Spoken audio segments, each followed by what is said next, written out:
For decades, Canada has been the quiet neighbor, playing by the rules of trade agreements and diplomacy, always valuing stability and cooperation. But that patience ran out the moment Donald Trump unleashed his economic war, slapping tariffs on Canadian goods, threatening its industries, and, as some believe, even trying to erode Canada's sovereignty. British Columbia wasn't going to let that happen. Then came the moment that changed everything. Premier David Eby stood before the Legislative Assembly, delivering a speech that would go down in history. He didn't just announce the tolls, he declared defiance. "We are doing all we can to detach from the US, to move to other markets, to get away from the whims of one person in the White House," Eby stated. But this move was more than symbolic, it was calculated.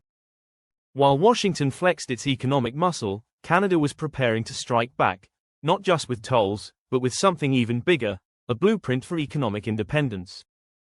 A plan designed to reduce reliance on the US, shield its industries from American tariffs, and prove that Canada could stand on its own. However, as British Columbia was putting pressure on Trump, something unexpected was happening in Silicon Valley. Nvidia, the AI chip giant that had dominated the world, was about to lose $1 trillion. So, how did a fight over truck tolls lead to the biggest stock market wipeout of the decade?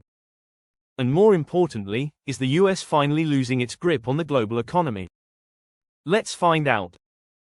For decades, Canada played the role of the patient neighbor, diplomatic, measured, and always willing to negotiate. But when Donald Trump escalated his trade war, patience wasn't just running thin, it was evaporating. British Columbia was the first to break rank, stepping up with a move that signaled a new era in Canadian economic policy.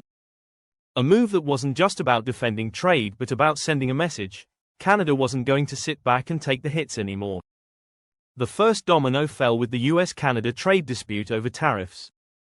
Trump's administration, in a bid to force economic concessions, had imposed aggressive tariffs on Canada's aluminum and steel industries, industries that were not only vital to Canada's economy but also deeply interconnected with American supply chains. Washington claimed it was about protecting US jobs, but to Ottawa, it felt like an economic chokehold designed to make Canada dependent on American manufacturing. In British Columbia, this wasn't just a national concern, it was a direct economic threat. David Eby, British Columbia's premier, had two choices: hope for Ottawa to negotiate a way out of this mess or take action on his own. He chose the latter. The plan? Strategic tolls on US freight trucks traveling through British Columbia to Alaska. American companies used this route as a major transit corridor, one that saved them time and money. By imposing fees on these shipments, British Columbia wasn't just raising revenue, it was applying pressure. This was the economic equivalent of a counterpunch, designed to show Washington that two could play this game. Now, here's where it got even more strategic. Eby didn't just stop at tolls. His government introduced a wider economic resilience strategy. The most critical element: reducing reliance on US trade. Instead of depending on American exports and imports, British Columbia was now prioritizing interprovincial trade, creating incentives for Canadian businesses to look inward rather than south. This wasn't just a temporary retaliation, it was a structural shift designed to weaken the very leverage the US held over Canada. And there was one more piece of the puzzle: low-carbon fuel mandates. Eby pushed forward a policy that would require fuel to be sourced domestically, cutting out American supplies almost entirely. This would not only strengthen Canada's green energy sector but also send a clear message: Canada was taking steps to fully control its economic destiny. For British Columbia, these weren't just policies, they were a declaration. A warning to Trump and any future US administration that if America wanted to play hardball, Canada was more than willing to play back. And yet, while Canada was fortifying its economy, something much bigger was about to unfold. What no one had anticipated was that this seemingly small act of defiance would ripple outward, setting off a chain reaction that would reach Silicon Valley and Nvidia, the world's biggest AI chip maker. Within weeks, Nvidia's market value would crumble by an unthinkable $1 trillion. At the center of this economic storm was a single word: uncertainty. Investors hate it, and Trump's trade war was serving it up in large doses. His administration's unpredictability, one day imposing tariffs, the next day threatening new sanctions, was throwing the financial world into chaos.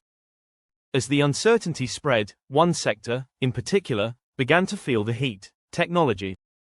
For years, Silicon Valley thrived on global supply chains, relying on a delicate balance of international cooperation.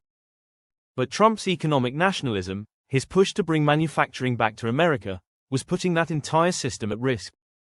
The message from Washington was clear: US companies should stop relying on China, Canada, and other foreign partners. The problem? The tech industry wasn't built for that kind of isolation. Then came the breaking point: Trump's aggressive chip export restrictions. With the stroke of a pen, his administration tightened the screws on China's access to advanced AI semiconductors, blocking companies like Nvidia from selling their most powerful chips to Beijing. The goal? To slow down China's AI development. But in reality, this move backfired spectacularly. Instead of crippling China, it spooked investors and disrupted the very industry the US was trying to protect. Suddenly, the future of Nvidia, America's most valuable AI company, was in question. It wasn't just about losing a market, it was about the risk of supply chain retaliation. If the US was willing to cut off chip sales to China, what was stopping China from cutting off critical raw materials needed for those very chips? Investors saw the warning signs, and they panicked. The result? A mass sell-off of Nvidia's stock. Hedge funds dumped billions. Retail investors pulled out. The once mighty AI giant, which had soared to a staggering $3.66 trillion valuation, began to plummet at an unprecedented rate. And on January 27, the unthinkable happened: Nvidia lost $589 billion in a single day. But the freefall wasn't over yet. Over the next 2 months, the company's market value continued to slide, dropping by a staggering $1 trillion. The collapse wasn't just a tech sector issue anymore, it was a full-blown economic crisis.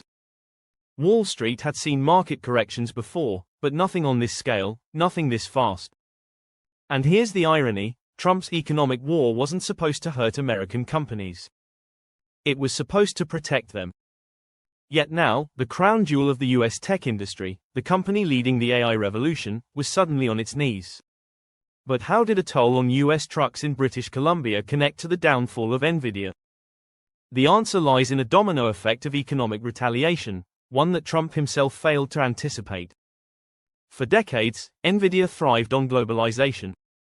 Its chips weren't just American-made, they were part of a vast, interconnected supply chain spanning multiple continents. Taiwan's TSMC manufactured the most advanced AI processors. China provided crucial raw materials. And Canada? It played a quiet but critical role, supplying key components like nickel and aluminum, metals vital for high-performance semiconductor cooling systems. When British Columbia retaliated against Trump's tariffs with economic restrictions of its own, the warning signs became clear. America's closest allies weren't just standing by, they were fighting back. The world was no longer willing to be pushed around by US economic policies. And that's where Nvidia's troubles began. So, do you think Trump will back down? Will he end the trade war for the sake of the US economy? Let us know in the comment section. If he won't, will people keep supporting him? Want to watch more videos like this? Subscribe to our channel and press the bell icon. We're bringing you stories nobody talks about: African politics, economy, and increasing power. Thanks for watching, and until the next video, stay tuned.